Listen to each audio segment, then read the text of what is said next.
You back for another Wednesday morning, 10:30 p.m. Central. I said 10:30 a.m. Central. Research over me search. We're gonna jump right into it. Before I do though, of course, we gotta play a little music. Spontaneous percussion.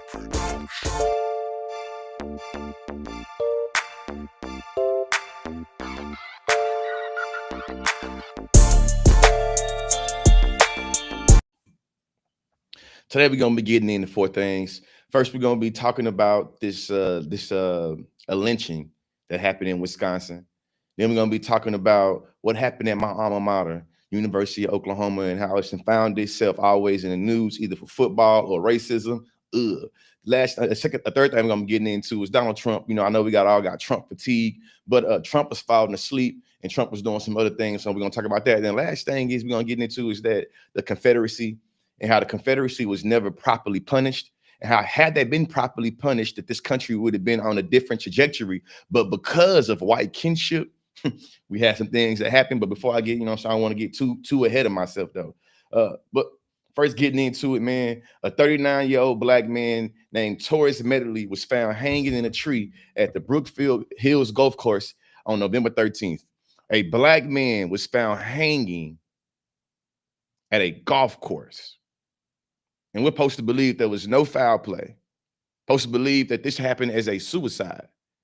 In 2025, we know how much trauma and how much oppression and racial violence is around black people, nooses, and trees.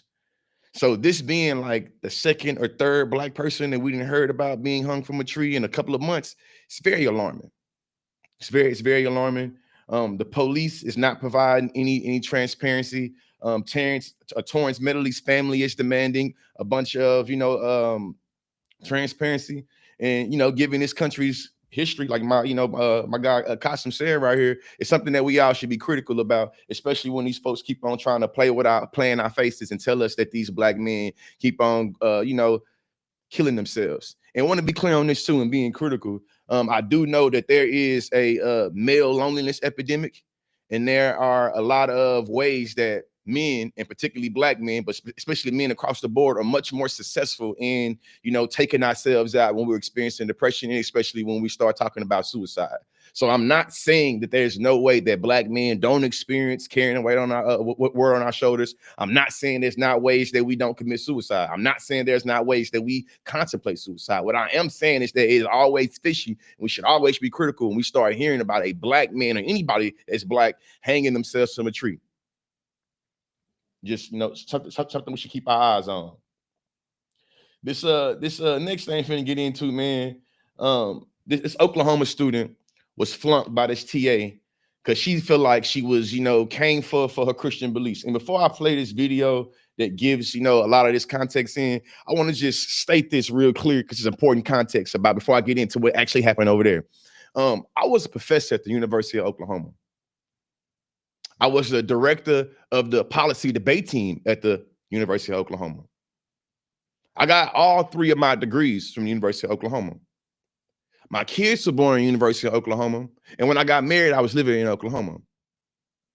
When things like this come out about this state, specifically around education, and we start talking about within the media how that state is 50th in education, and they start thinking about how my alma mater, what does it mean to be a public university with a powerhouse football team that finds itself academically always in some racial bullshit while always already not raising the quality of education there? And before I play this video, I think that this young woman, this junior, I feel like she's exposed in a lot of different ways that she's been pushed through University of Oklahoma classes, because how is she a junior, but she hasn't figured out how to cite scholarly sources or how to go find a purely scholarly edited journal? How is it that she's given a research project and she's stating, I believe? How is it that now listen, I had an amazing time as a professor at the University of Oklahoma. I taught a diversity and equity inclusion course. I taught a social work course.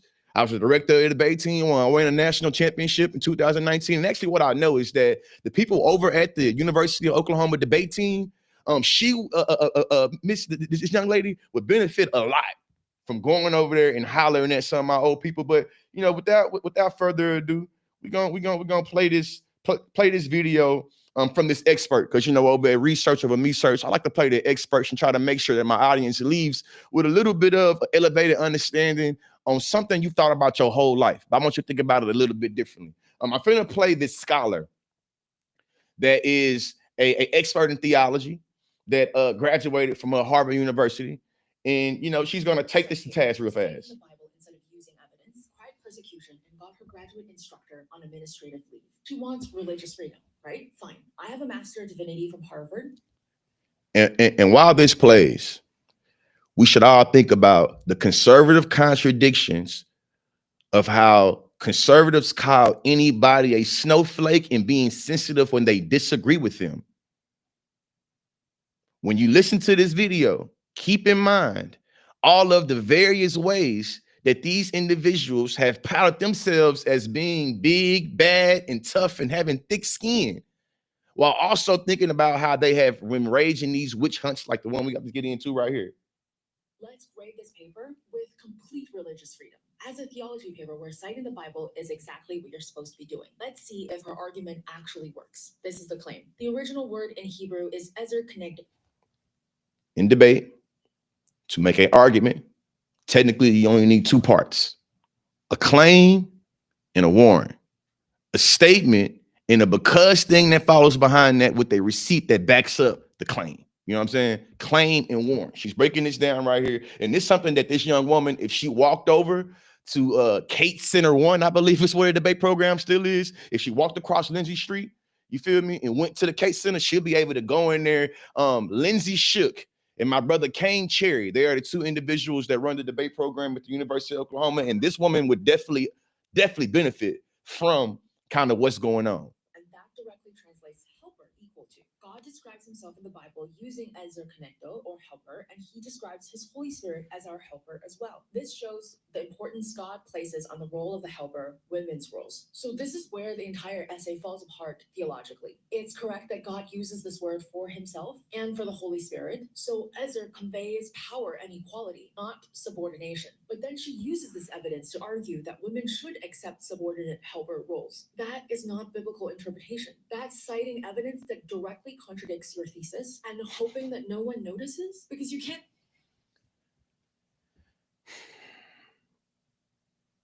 As somebody that's proud of my University of Oklahoma degree in African American Studies, my master's degree in human relations, my master's degree in adult higher education, my graduate certificates in human relations, my graduate certificate in women and gender studies, it saddens me that the entire country right now is able to negotiate the prestige of the University of Oklahoma. And I think about what the former dean of the law school, the current president of the university, President Harris, the way that he's folded and the way that he's capitulating to conservatism that is obviously coming at the expense of the academic prestige and value that a degree has, not only in the state of Oklahoma, but throughout the country. This is a junior. She went through the gen eds and so this is not just a failure of her playing into the conservative agenda about this anti-Christian thing. It's not just that. It's think about the professors that she had before this and how she believes that it's a legitimate way to write a paper this way.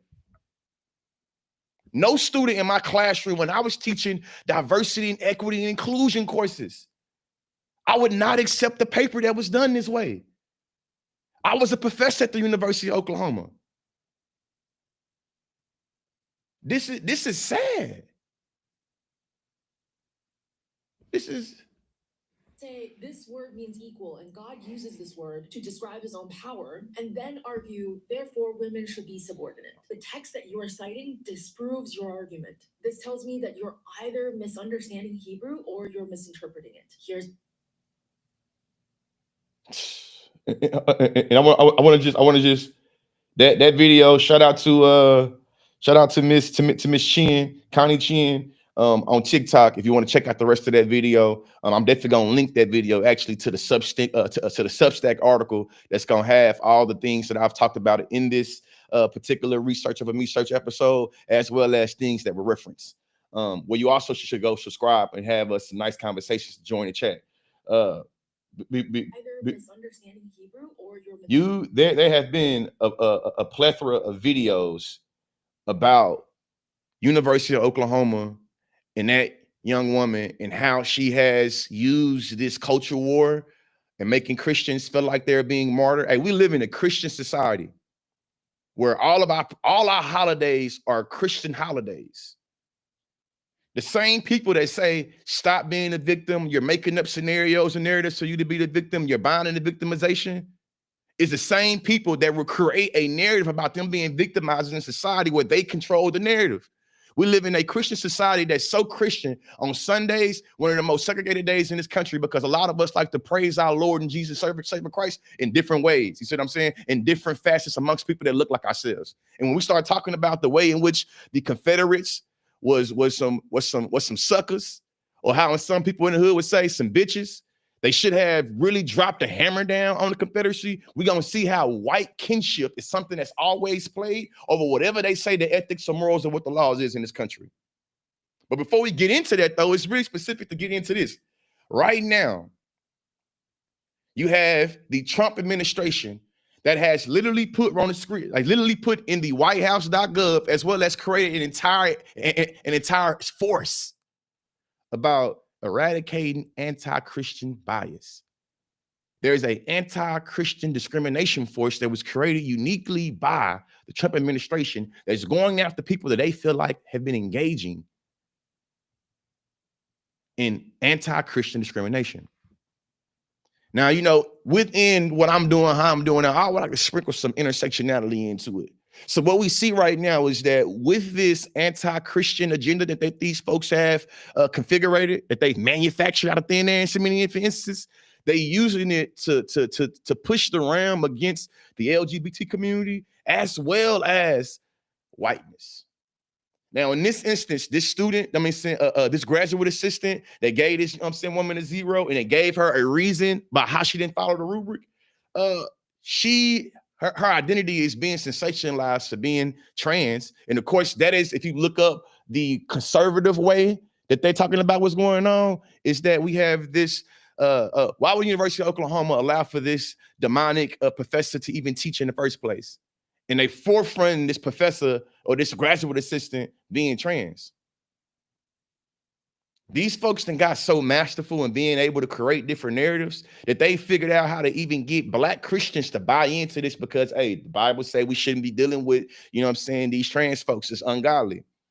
And that's why I think I encourage y'all to really get into biblical theologians that are not only progressive, but that are also being real with what the text actually says. And it's also done the etymology work in terms of how words have been translated and how over time we've been able to transcend how we teach what it means to say it with your mouth and believe in your heart and you will be saved. South of Romans 10:9, I believe the verse is what it is, which also comes to something very back to that damn paper. She didn't state any of the Bible verses that she put in it.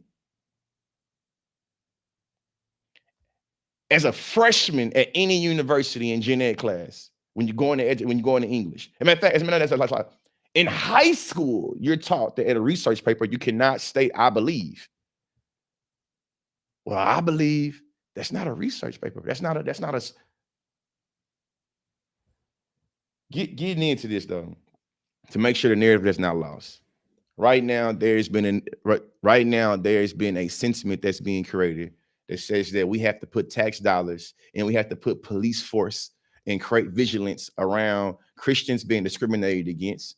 And what happened to the University of Oklahoma would definitely been sensationalized to justify what the White House has put on their page when it comes to eradicating anti-Christian bias. But I know I've made some claims and I feel like I haven't given some good warrants, you feel me, as a former debate person. So some of y'all might be asking yourself, how in the hell does anti-Christian bias, how does that serve as racial dog whistles?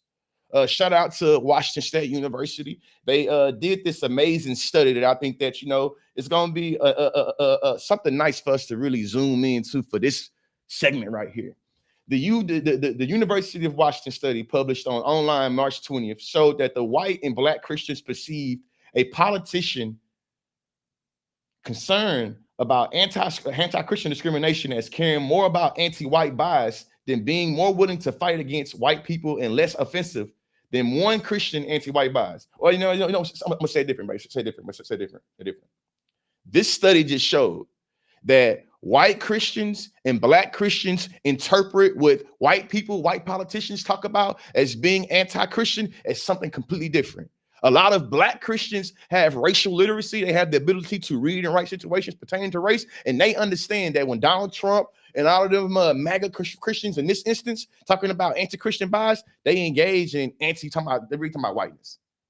But there are some of our favorite gospel singers in the black community, some black churches that will align themselves with the white supremacist totem Confederate flag supporters in the name of the Lord, in the name of being pro-life and against abortion.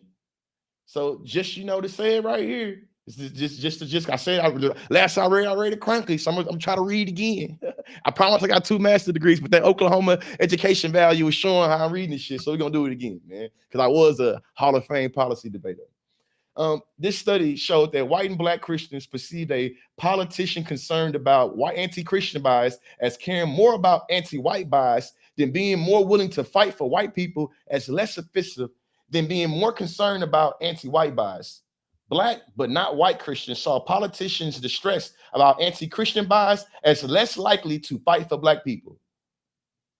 Black Christians saw politicians distressed by anti-Christian bias as less likely to fight for black people.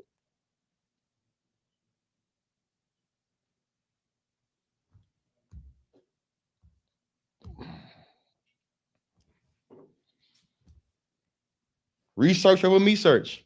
The researchers also found that reading about anti-Christian bias led white Christians, not black Christians, to perceive more anti-white bias.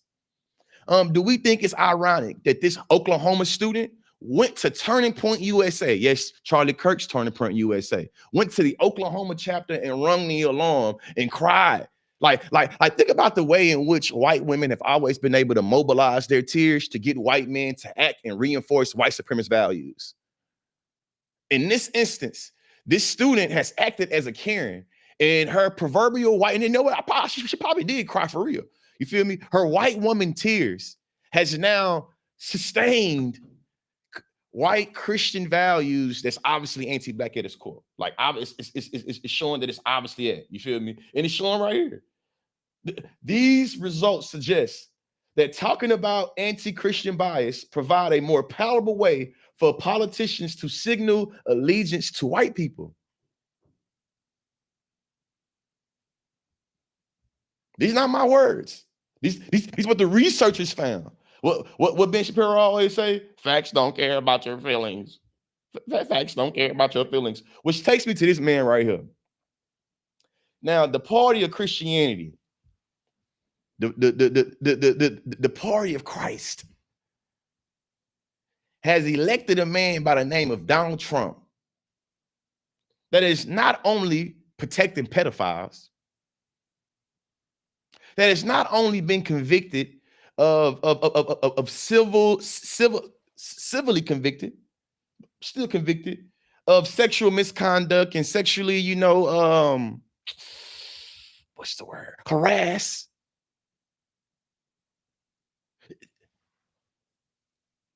The party of Christianity elected a man that proudly said he's not Christian. Is now rallying again around him in the name of Christianity. This is conservative contradictions. He had a nickname for him, Sleepy Joe. And this is where I try to reason. I live in Texas, so this is the part right here. I feel like Southerners to Southerners, a lot of Southerners are, conservative, not all of us, but many. Conservatives, I thought we agreed that all of us Southerners, I thought we agreed growing up that we would never be finessed by a fast-talking, slick oil salesman from New York. A lot of y'all papaws and mimis is rolling over in their grave because y'all didn't let this man swindle y'all. Second thing, I feel like we should be able to agree that once a person shows they don't have the capacity to fulfill their duties, we should remove them. When Sleepy Joe started to babble during the campaign, not only did we question should he be the president, we understood that he should not run for president again. When do we start evoking, is it the 23rd Amendment, 24th Amendment? Do you know which amendment it is? Can you look it up for me real fast, make Shane? When do we start evoking this amendment to ensure that the American people has leadership that is intact, that is sane, that is rational? Right now, I'm going to show y'all a bunch of videos that illustrates how this man is not only irrational, that how conservative contradictions will make it where the standards that they had for 25th Amendment. We should evoke the 25th Amendment to make sure we do what? Can you say real fast? Like I'm repeating, but can you say it? Maybe the mic can pick it up. For ensuring the continuity of leadership in the executive branch by providing procedures for presidential succession. The content. What, can you read the first sentence again? Crucial for ensuring the continuity of leadership in the continuity. I got the computer in front of me, but like, it's like the 25th Amendment ensures that we have the continuity of leadership in this country. This man is. I'm about to play this clip. He's illustrating that we all should question if he has the capacity. Not only is he showing, because he obviously ain't showing the shit, does he have the capacity to even say that he can ensure the general welfare and tranquility of American citizens? And we'll begin to stop moving federal funds into those states until they comply and they tell us and allow us to partner with them to root out this fraud and to protect the American taxpayer. As started, it never.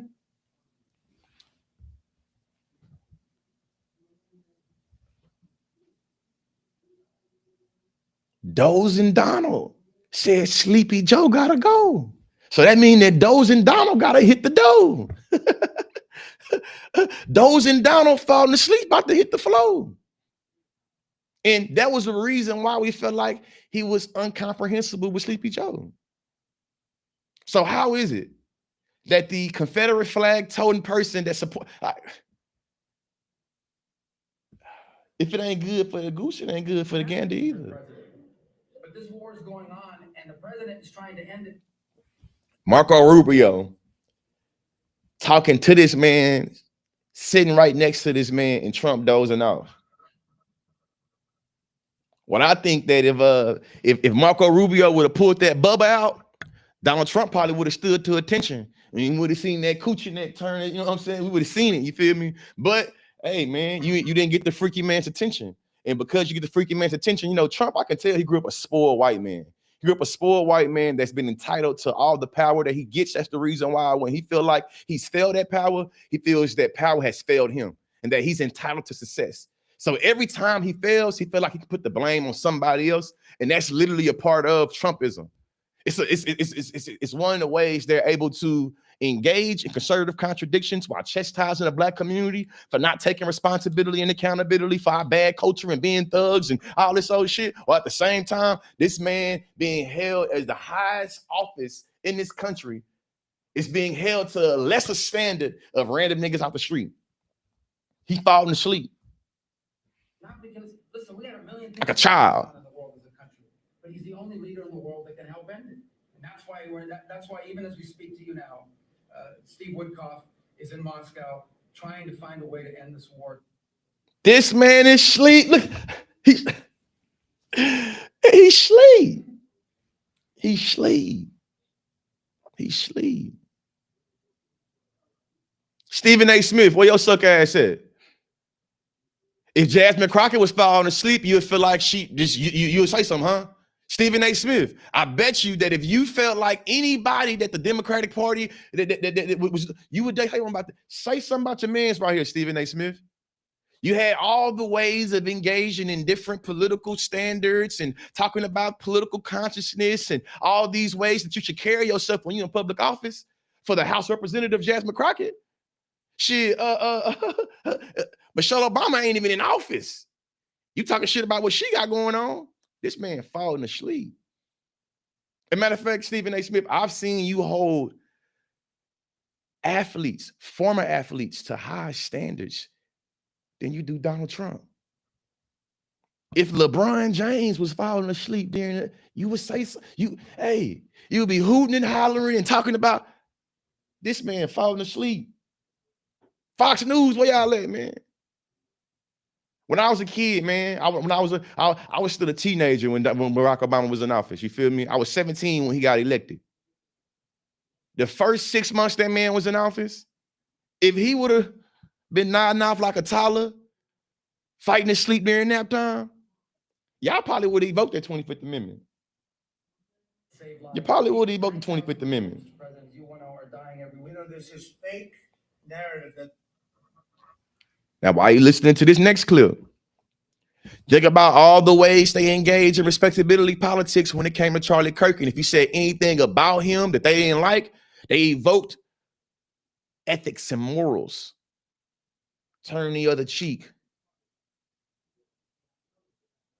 But when it comes to the opposition, and it's really right here what I want to say, man. Especially, man, it's somehow Instagram that put me on the conservative side when I start going down reels. And it's just a bunch of so-called alpha males. It's just a bunch of even like black conservative men. Like I don't like in the most respectful way. Y'all some hoes. Y'all some in the most respectful way. I think y'all acted as cowards before Donald Trump got in the office. And a lot of y'all didn't drop y'all nuts and drag them the way y'all doing right now until he got in the office. And to me, that speaks volumes of your manhood and masculinity, because all that rah, brave, courage shit you talk about, you're not really about that at all. And conservative contradictions also shows me is that anytime y'all feel like black folks doing something to each other, y'all are engaged in all the racial tropes about black on black crime, black on black violence. Charlie Kirk got taken out by a white man, and y'all still figuring out ways to police black students and black people. Hey, a Afghani child soldier that the CIA recruited when he was 15 years old got given asylum and came over here to America carrying all the trauma and guilt that he had because he was carrying out extrajudicial things based off the American government. And he drove from Washington State to Washington, D.C. and he killed 2 National Guards. Now, when he kills these 2 National Guards, 2 individuals as part of the American military, they don't fly those flags at half staff. I watched my boy Jolly Good Ginger, shout out to my brother Russell. I watched him walk through DC, and he a veteran. And he talked about the way in which the flags flew half staff for Charlie Kirk, the podcaster, but 2 National Guard soldiers, 2 military men in the Army, two military men in the Army, they National Guard soldiers, but 2 military men lost their life, and they did not fly them staffs at hard. They did not fly those flags at half staff. Conservative contradictions, man. Conservative contradictions. These videos just about to just illustrate more conservative contradictions and how he probably dealing with like onset, dementia, like dealing with early, little dementia. And to me, illustrates how he doesn't have the capacity to give us the continuity that we need in leadership. I thought that Sleepy Joe had to go, and Donald Doe got to hit those not got to go too. No, I'm excited. I'm starting to talk fast, man. Democrats talk about affordability. The word affordability is a con job by the Democrats. They say affordable. I watched the other day, and I see education is elevation. And the concept of affordability in this country is based off of the concept of the cost of living. The cost of living is supposed to be able to afford you a cost of living. No, the minimum wage is supposed to be able to afford you a cost of living. And he made so many empty promises about affordability during the campaign, about how he was going to break down a whole bunch of costs, a whole bunch of prices.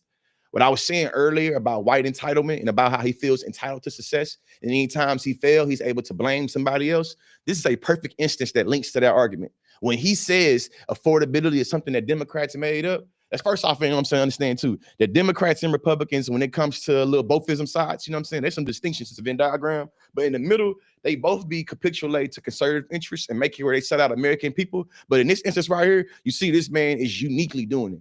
So now he's shitting on our intelligence, and he's also showing and proving why he said smart people don't like me, because only a dumb person would go for this shit. Affordability is something that she's supposed to afford for. It's supposed to be afforded, no pun intended, to all Americans. The minimum wage is supposed to cost us or afford us a cost of living. We don't have it. We have more Americans without jobs than we have jobs to give them. You're supposed to bring the jobs back. This is the reality that we're living in right now. I graduated high school in 2009 when the Great Recession was happening. You feel me? It's a recession. Everybody broke. When Jeezy dropped that shit, that was my senior year in high school. I went to college. I went to University of Oklahoma and got an undergraduate degree in African-American studies. It took me 5 years to graduate. Most men do. You feel me? Especially us black men, it took me 5 years. So 2014, I graduated with my undergrad degree.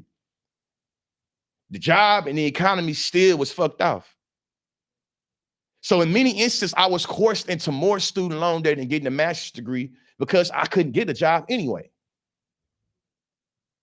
I couldn't afford a job.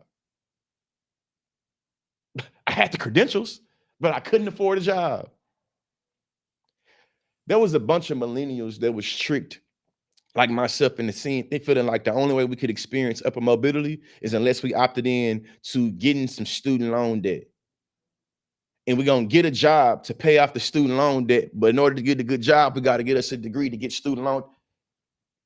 So a lot of us that got master degrees and PhDs, and I hear some law degrees, got all these degrees, but can't get a job. Donald Trump promised that, and it ain't happening. We ain't getting it. What this mean? This mean is something y'all should keep in mind when we come to these damn midterm elections. And then a lot of y'all that want to root for the presidential election, like it's a goddamn Super Bowl, please have a little bit of the energy for the midterm elections, because what Donald Trump is going to be able to strong arm and do is going to be heavily dependent on what happens from the midterm election. If he's able to control still the Senate and the House, if he's able to control different state levels of different judges, that's what's going, you know what I'm saying, get in there. But right here, we're finna illustrate how the respectability politics around Charlie Kirk ain't the same way he got to engage respectability politics when it comes to immigrant people, and especially talking about some black immigrants. Also, one of my homies hit me up and told me that it's not Somalians, it's Somalis. Correction, it's not Somalians, it's Somalis. He said it's a common mistake, but I want to, you know what I'm saying, make sure that something there's a little gem you leave for this episode is that you understand that the people that come from Somalia, they're called Somalis, referred to as Somalis and not Somalians. People ripping it off. And now I'm understanding, and you're going to look into that. I hear they ripped off Somalians, ripped off that state for billions of dollars, billions, every year, billions of dollars, and they contribute nothing. The welfare is like 88%. They contribute nothing. I don't want them in our country, I'll be honest with you. Somebody said, oh, that's not politically correct. I don't care. I don't want them in our country. Their country is no good for a reason. So you have red state. Their country's no good for a reason. I'm sure Native Americans felt the same way when Europeans was coming over and migrating, coming over and colonizing, I should say. I don't want to use the word migrate. I don't want to conflate colonization with migration. You know, when that Ukrainian woman had her life senselessly taken from her, Donald Trump uniquely talked about her livelihood as deserving to have safety and peace, in that she should not be subjugated to a war-torn country of Ukraine because she's Ukrainian. But when it comes to a bunch of other immigrants, people that come from countries that he sees as being war-torn or he sees being shit countries, he don't have that same energy. When I was a college policy debater, the first topic that I was introduced to was a topic about the visa system. So I know more about immigration, specifically when it comes to different visas you can get, H-1B1, HB2, trafficking visa, family visa. You know what I'm saying? Like you gotta, it's different visas you can receive. I learned about asylum seekers and how the politics around asylum is something that's very historical and something that's always been infused by race and racism. And what I will argue is that when it comes to who can seek asylum and who can run from a shit country and who can't seek asylum and who can't run from a shit country, it's very racialized. Right now, throughout America, there are a bunch of children being given images of a bunch of, poor, scraggly, dirty immigrant people that come from Europe. You feel me? That are trying to escape dire times, and we're told to look at that with empathy and sympathy and illustrate how great America is, because it's the land of the opportunity where anybody and everybody should be able to seek asylum.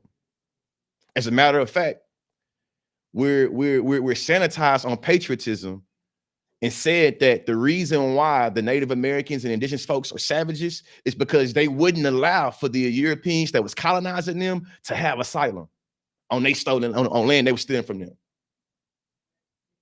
Like asylum and being asylum seeker is something that policy is supposed to be able to protect here in this country. And that's the reason why we have so many different individuals, specifically from, South America, a lot of countries that our CIA and the American government has destabilized, a lot of individuals that we paint as being savages and that we paint as being dirty and we paint as being criminals, they're trying to escape to America to get asylum from a bunch of issues that America created. So when Donald Trump is talking shit about Somalia, we got to think about, when y'all see that movie, remember? He said, I'm the captain now. Look at me, I'm the captain now.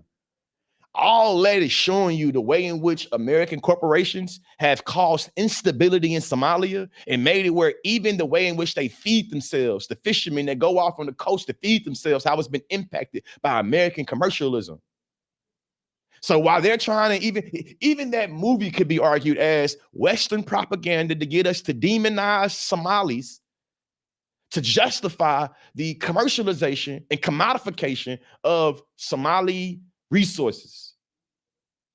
What Donald Trump is doing right now is engaging in undemocratic, unpresidential dialogue around demonizing Somali immigrants, but he did not feel that same way when they was talking about the white Ukrainian woman.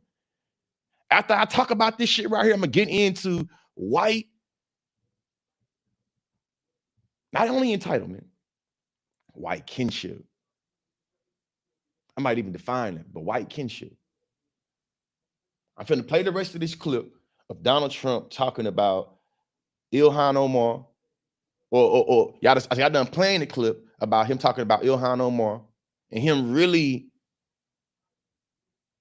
releasing vitriol on a whole region. Y'all know that Minneapolis, you feel me, specifically Minneapolis, got like the biggest population of Somalis, you feel me? People from the Horn of Africa, you know what I'm saying? Like the president is attacking them. When Hillary Clinton said that the only people that was fucking with Donald Trump was deplorables, that was seen as being too much because you can't disrespect American people. And the Ukrainian woman that just got to America, goddamn, only was in America for a couple of weeks. Maybe let's say at the most a year. Seen as being having more entitlement to the liberties and civil liberties and civil rights of America than people that's been here since the 1990s. Omar Fateh, I think, was born here. And they still looked at him as an outsider. Just people say we're going into Anthony Pace. I'm glad I looked down on the comments with you, man. Before I get into how, because you probably somebody like, oh, I ain't gonna say what I'm gonna say because you think you're type of, oh, I ain't gonna, let me calm down. I want to say something crazy to bro, but I ain't gonna say it. It's gonna be insinuated later on, but I ain't gonna say it. Anthony, I ain't gonna say it. But peep game, fam. I'm talking about the president talking shit and literally waging war on American people, and your beef is that you think I sound like a communist. Whoever raised you did a horrible job. You have no ethics, you have no morals. And as far as I'm concerned, you acting like a demon in my comment section, you probably was raised by a bunch of demons. The great Kanye West said, hey, the niggas married, hey, the bitches, hey, the kids. I feel like that also applied to like this right here. I'm giving an amazing historical analysis about not only white kinship and about conservative contradictions. I'm giving you an impact, political impact, and an impact of how it impacts people's livelihood. And your concern issue is that it sounds like communist talk. If you're watching this video right now and you don't live in America, this comment is the greatest illustration of how America has failed its citizens and being able to teach us critical thinking skills, and also showing that it's a contradiction of how they even think about freedom. You got a freedom to be a Nazi in this country. You got a freedom to be a fascist in this country. You got the freedom to be a goddamn white supremacist in this country. That's your right. But let a person think you're a communist or a socialist. All of a sudden, all that freedom shit, you go into acting like the communist, and you go to act like the fascist that you is. And then most of y'all wouldn't even know communism if it bit you in the ass. So a lot of things that you think as communism, you really be describing things that's currently going on in our capitalist society right now. But Anthony Pace, on my granny grave, what I'm about to get into right now, I think that you should come back and visit this video with your granddaddy and them, bring some popcorn, and really, lock in. Education is elevation. I'm really about to give you some free game. What I'm about to lay down is technically something that you would have to have access through, but going through the admissions process, a SAT, a ACT, and having a certain GPA. I don't think you and a couple of people like you wouldn't be able to have that. So I'm really giving you charity work. I'm really giving you welfare work and giving you access to something. How y'all think welfare means? So I'm about to give you something you shouldn't have access to. Lock in with me. Lock in with me. Sending their national card to blue states because blue states aren't giving up their national card to Trump. So red states are helping Trump out by sending their national card to blue states. And then you have blue states like Oregon sending their national card into their own cities to protect their citizens from the red state national card. It's just red state military kind of staring down blue state military, waiting for the first one to act first. As somebody that loves history, that smells and sounds very familiar to the Reconstruction era, and how arguably when the Cold War, Civil War began, Cold War is defined as being a proxy war that doesn't use military force, but engages in, legal war, arms race, propaganda, indoctrination. These are ways that Cold Wars are waged. The Civil War, people say we're going back into a civil war. The Civil War, I will argue, it never ended. It just transcended into a Cold War. I'm about to play a clip of an old thing I got into, then I'm gonna get into the comment section, then I'm gonna get out of, get up out of here. If you haven't subscribed to the Substack channel yet, I definitely, encourage you to subscribe to Research Over Me Search Substack, where we have a lot of different conversations about the episodes we're talking about, as well as you get access to all of the research that I'm referencing and getting into in terms of these different episodes, man. But I'm gonna play a clip. When I tell people everything goes back to the Civil War, they look at me crazy, but it really does. Fought a 4-year war, the most deadliest in American history, and the side that lost was just able to return home with no repercussions, and so we continue to fight the same over and over. But you can't hear it when it's your plan. They were not treated like they totally defeated enemy like they were. Imagine if the Nazis had not been given those concessions. I know y'all couldn't hear it. I'm gonna fix that by next week. I'm gonna holler at my producers and editors, make sure that's fixed by next week. White kinship is something that was white kinship is something that outweighed the laws that we had about treason. When I was in high school and I was learning about American history and they teaching me about the laws, and they teaching me about the greatest crime you can have against America is treason. And they said that for that crime, it should be death. We had a bunch of individuals that not only engaged in treason, they waged war. And after they waged their war and lost, they were able to keep all their property. Even in the way that they were paid reparations for the idea of lost slaves while still being able to keep those slaves. Keep those slaves for Jim Crow, keep those slaves for sharecropping.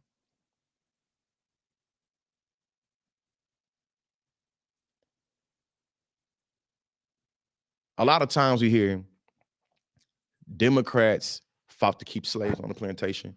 Democrats created the KKK. The Democrats, you know, are the ones that made amendments. Shout out to Ace Metaphor, crazy ass, dumbass.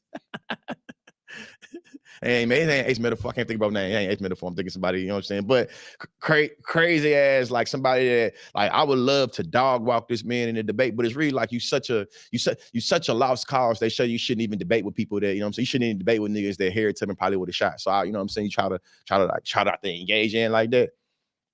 But a lot of people don't have an understanding of history and don't recognize how, you know, the Southern Dixiecrats, they got re-indoctrinated by the Barry Goldwater Southern strategy, and it made it where the softness of the Union and how they had so much empathy and sympathy towards traitors and allowed for them to negotiate Black livelihood and Black civil rights and liberties just to make sure they were able to not only keep the Union intact, but to make sure they was able to keep traitors happy.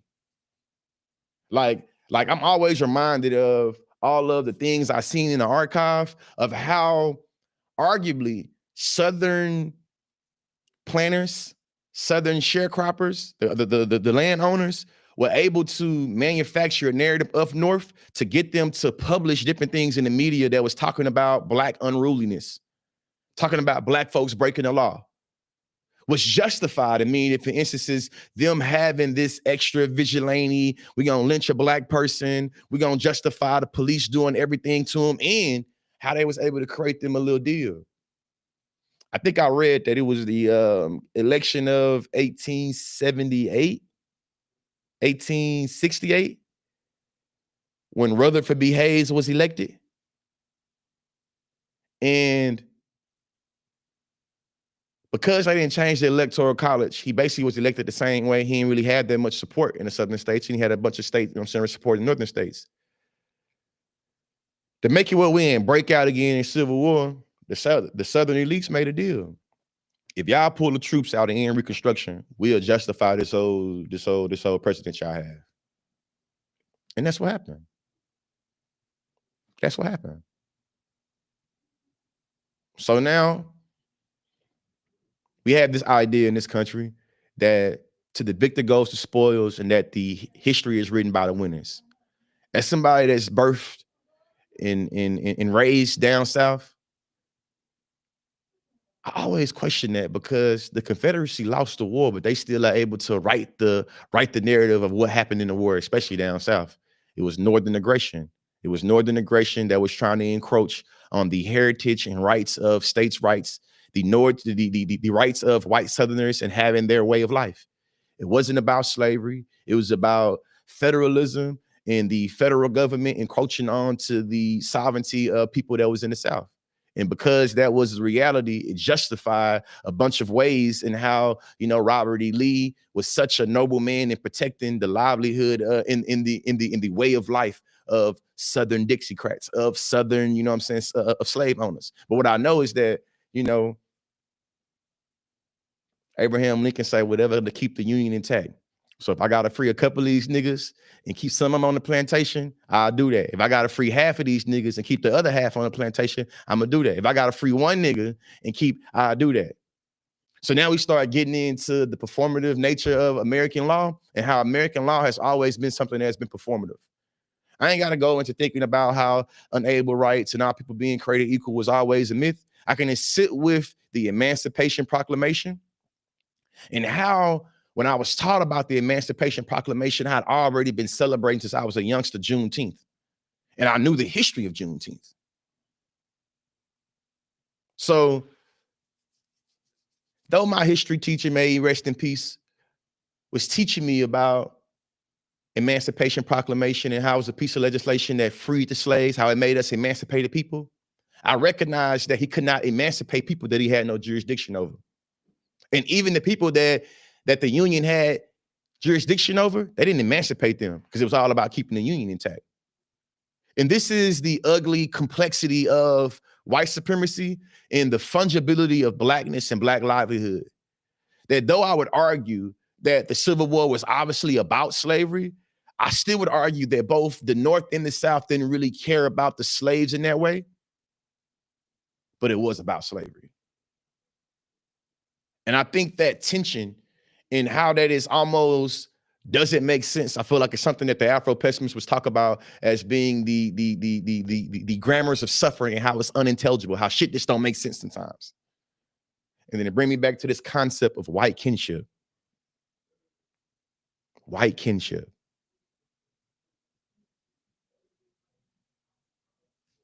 White kinship is something that's always able to keep individualistic identities intact. When we talk about World War I or World War II, we talk about it in terms of nation states and even in terms of tribes, right? We talk about Germany invading Poland. We don't talk about white people invading white people.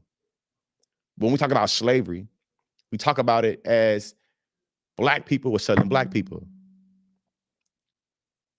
Before Thanksgiving, I had the opportunity of sitting down with AfricanAncestry.com, and I learned that my matrilineal side comes from Cameroon. And I'm still processing it, but I learned the tribes that my matrilineal side comes from. The Mafa, the Masa, and the Okututu tribe, I think, the Otokupu tribe. I'm gonna do a whole video about it. But I'm sitting and thinking about how there were different identities of tribes and how this Pan-African identity is something that didn't exist when Robert E. Lee was fighting about whether they should keep us on a plantation or not. That's something that came about afterwards. But then I'm sitting with this idea of white kinship and how the perceived obscurity of black kinship is something that's used to justify anti-black violence. And then I think about how the law has always been used to justify killing black people and locking up black people. And then think about how during the Civil War, white folks let white folks get away with breaking the law. So at a time, it was justifiable for niggas to be put up under the law, put in the ground, put on a tree for even thinking about, look like I'm thinking about breaking the law. White people were able to keep all their property and live in perpetual tranquility while they created and committed allegedly the biggest crime you can do against America, which is treason. So now you got a bunch of red states and blue states posturing at each other, coming at the expense of who? Black and brown people. Shit like clockwork, man. Shit like clockwork, man.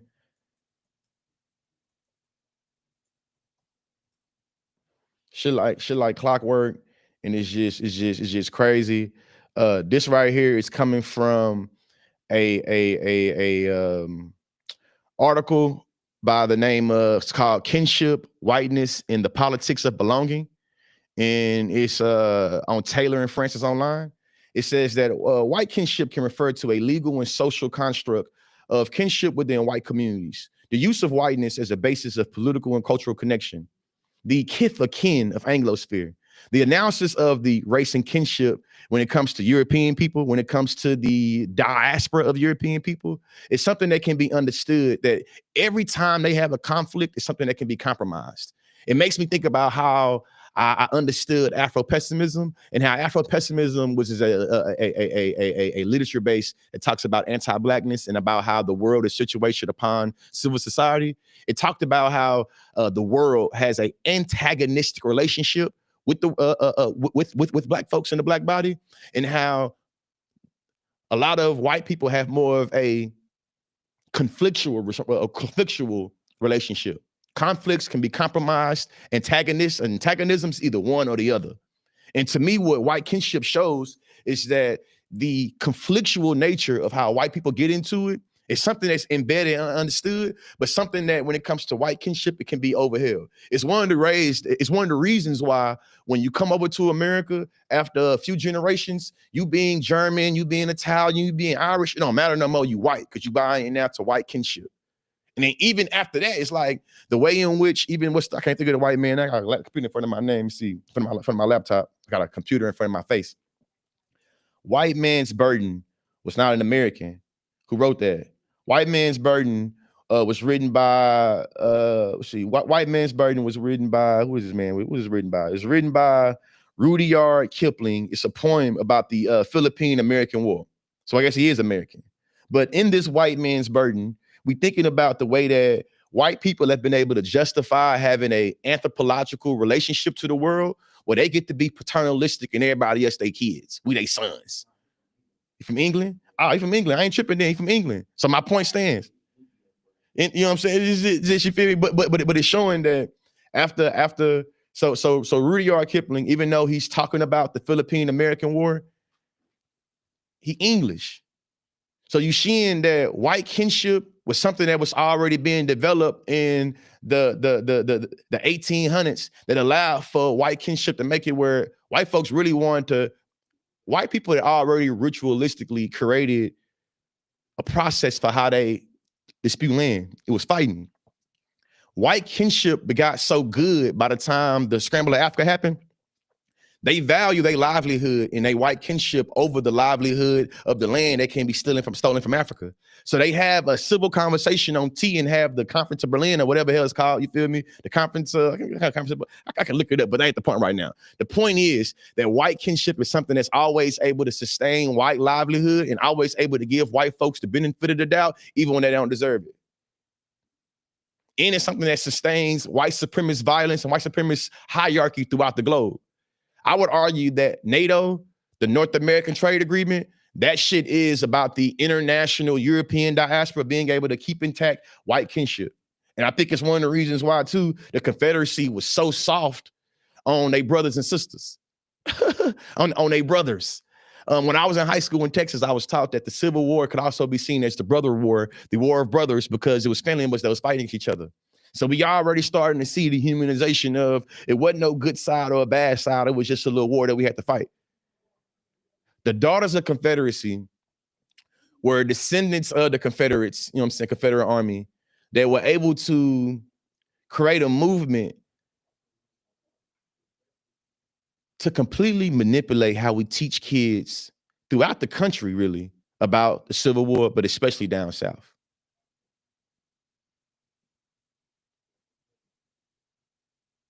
Not only should they have never had the space to do it,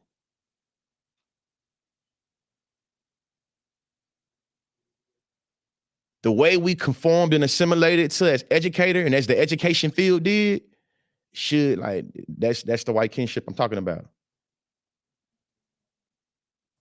I'm gonna get back to the comments in a minute, man, but I think it's more that can be laid down when it comes to, you know, this understanding of white kinship. Historically, white kinship was legally and socially engineered, particularly during slavery and Jim Crow era, to create specific family structures and to maintain racial power dynamics. So when I think about white kinship in the context of the Civil War, I think about how the North is always painted as the people that wanted equality and humanity for black folks, when in actuality, they never wanted none of that shit. They just thought slavery was bad. But they did believe in the racial hierarchy and that black people were under white people. As a matter of fact, when I was preparing for this episode today, you know that the bipartisan pendulum always swings. Today's socialists and liberals are considered democratic. During the Reconstruction era, the radical Democrats were that time socialists. And what they believed should be done was not only you have complete eradication and disenfranchisement for the ex-Confederacies, but they wanted complete land redistribution. And the other Republicans thought that was too harsh. This white kinship. This showing it to you. When a black person flinches in front of the police, and that police officer feels like because they fear for their life, it justifies them using deadly force, but then they don't have that energy when it comes to dealing with a fellow white person, that's showing y'all white kinship. I've made videos of a white man swinging axes and hammers and scissors at white police officers, and they were able to show all the restraint, all the preservation for humanity. But a black person sneezed, was selling cigarettes, had Skittles, had their hands up, feared for their life, and they shot him. Boo.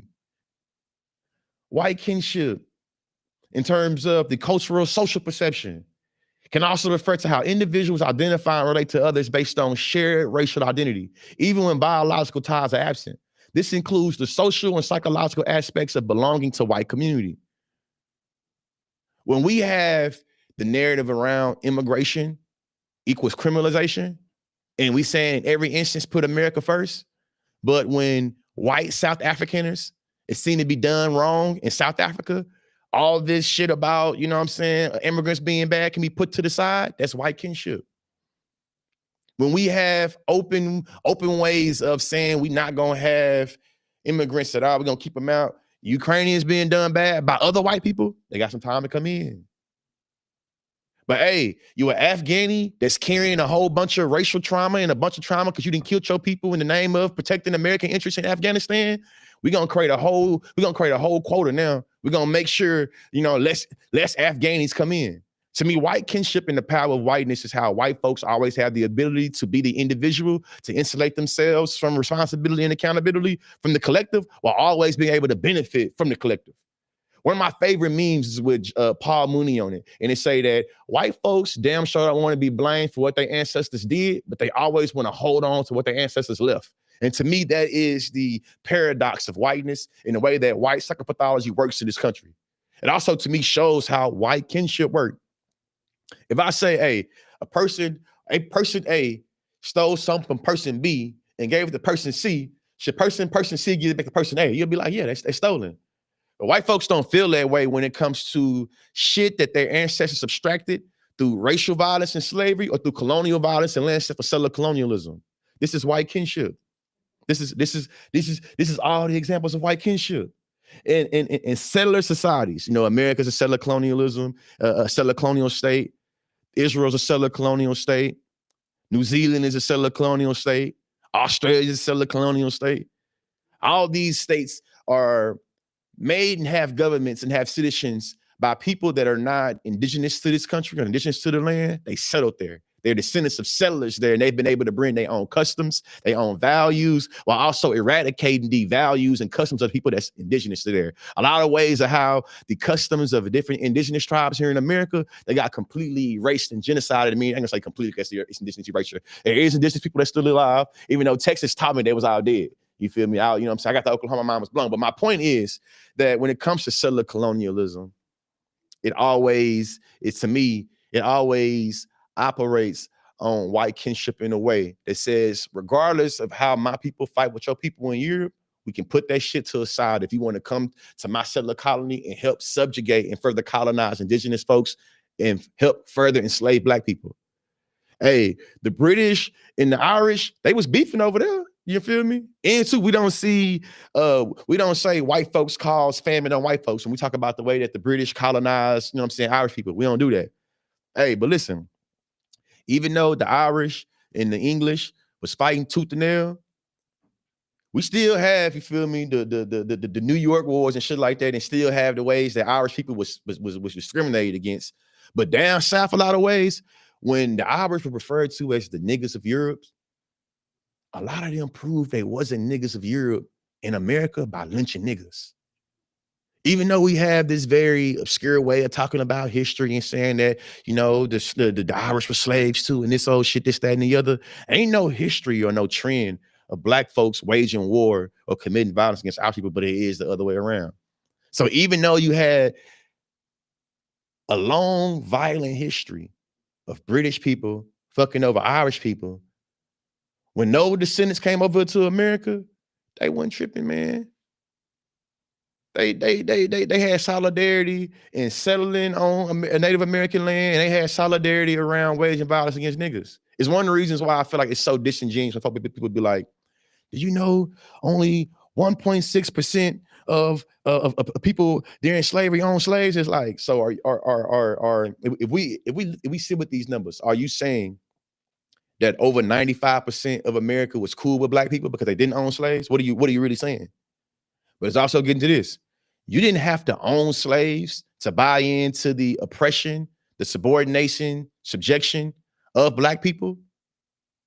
You could be an overseer. We can hire you to sustain the racial hierarchy and give you a responsibility in the plantation to make sure you're still able to wage violence against black bodies, and you don't own shit. This white kinship.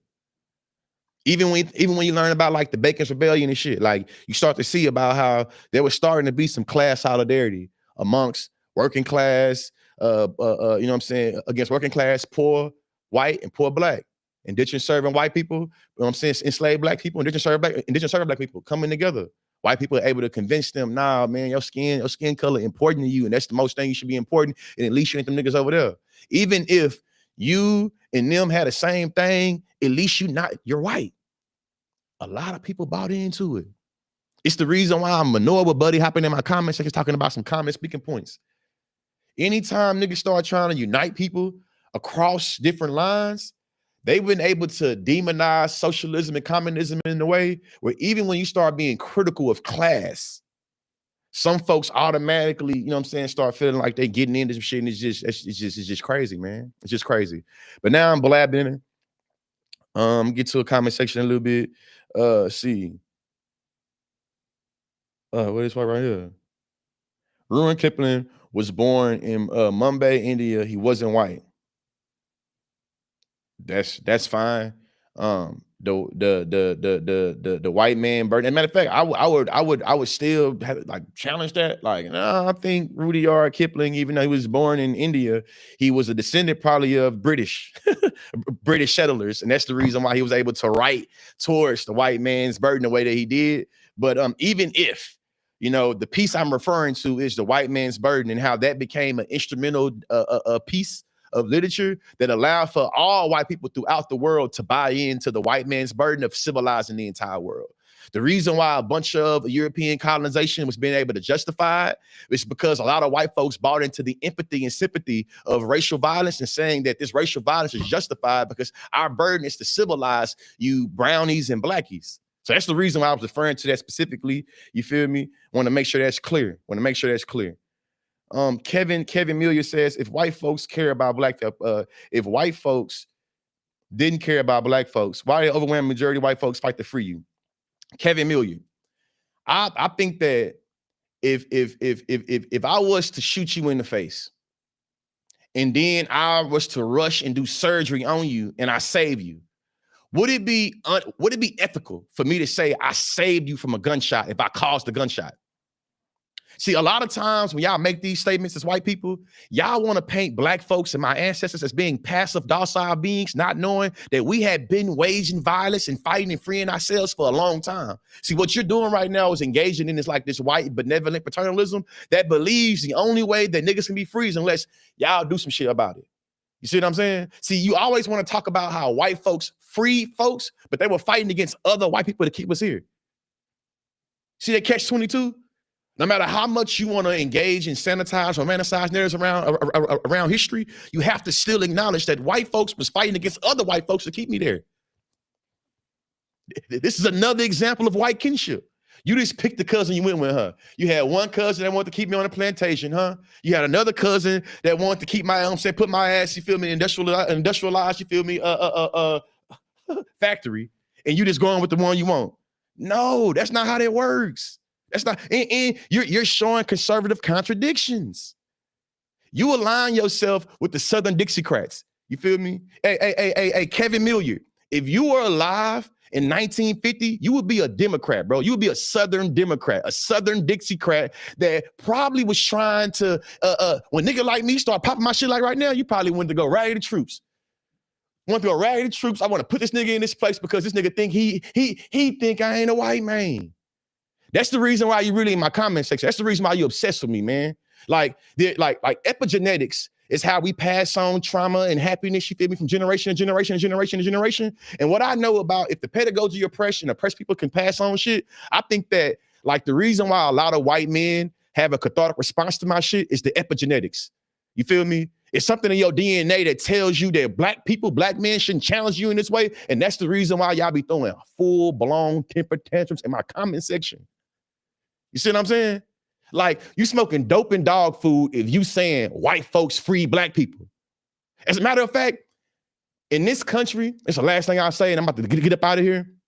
In this country, y'all love to romanticize Thomas Jefferson, the rapist, the deadbeat dad. Yeah, that Thomas Jefferson. Y'all love romanticizing him and how he doubled the size of America and he bought the Louisiana Purchase, but y'all never tell us how and why.